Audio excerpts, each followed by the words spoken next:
My name is Samba Diallo, and I'm from Rufisque, Senegal, and this is my story.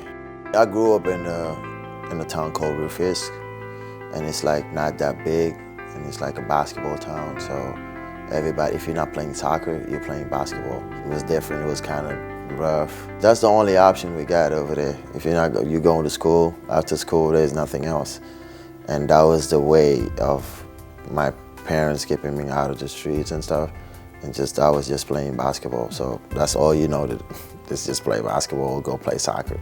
We happen to be at a game and we hear a parent talking about the fact that they want to bring another international recruit into Pope John, and his name was Samba. They couldn't find a host family because it may mean up to a 5-year commitment. She is great. She's a great person.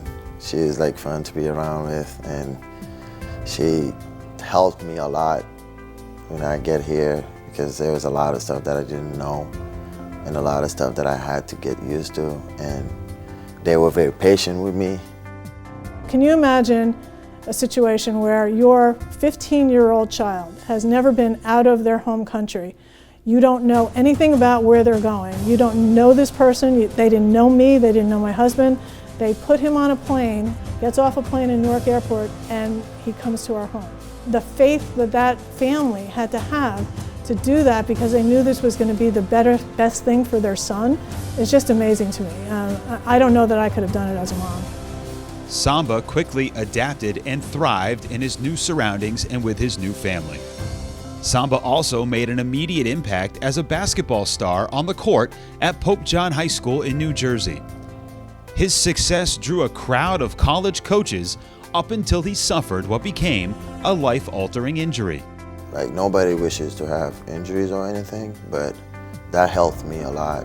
You know, everything that you go through, you gotta like learn from it, and that was a moment where I learned a lot about a lot of people, and I learned a lot about myself, and I learned a lot about other people around me. He was being recruited by a lot of teams within the Atlantic 10. His last game, he tore his ACL. So when he came home, and this speaks to who Samba is, he called every coach that was recruiting him to advise them that he had been injured because he didn't want them to hear it from anybody else. You would have never known that he was dealing with an ACL injury. He was upbeat, he was positive.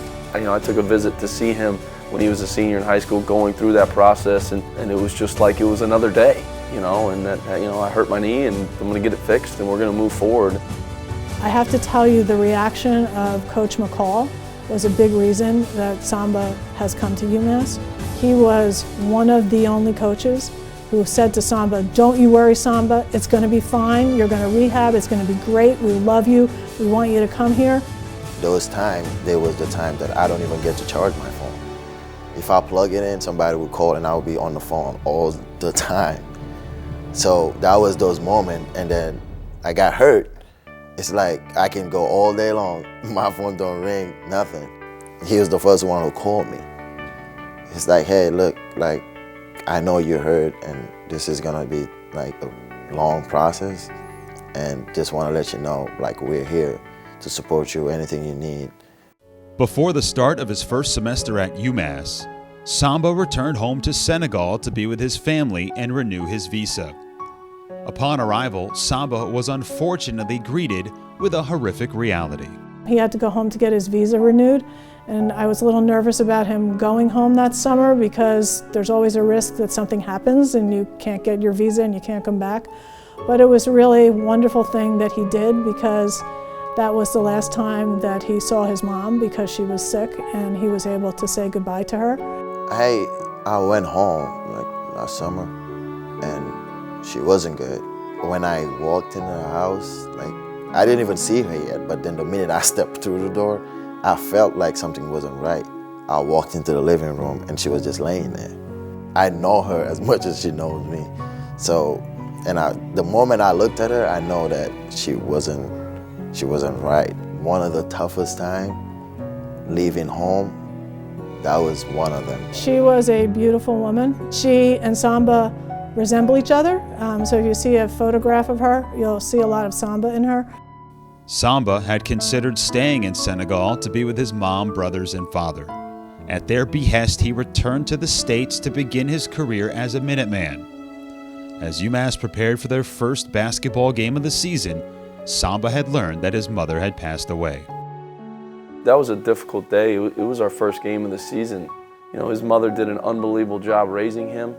Who he is as a person goes to her, and she is smiling down on him every single day when he hits those and ones and starts shaking his shoulders. There's Diallo trying to square up his man Scott, going underneath and draws the contact. Picks up the mop to help clean the court, or just comes in and wants to have a conversation and bust my chops about something. That's a tribute to her, and she's smiling down on him every single day. Diallo has carried on and honors his mother in many ways. Most notably, he honors her with his shoes, bearing a message to her while displaying where he came from and how at one point he had so little. When he was playing basketball in Senegal, they did not have a lot of shoes, so he and his very good friend shared one pair of shoes. I would struggle to have a pair of shoes, and then now I'm blessed enough to be here, and if I go into my locker and I open it, I can find at least 10, 15 pairs of shoes. Every time I go back home, I'll take as much shoes I can possibly take and then just go there. And when I go there, I just give them out because I know how that would help them. He's an unbelievable human being, and just a joy to coach every day, but not just to coach, just to be around. He is the nicest person you ever want to meet. He's got the biggest heart. He's so generous. He's just kind. He's coming into his own, and this is when guys, especially of his caliber of player, really hit their stride. Diallo takes a deep lob to Diallo and the lay-in for the Minutemen.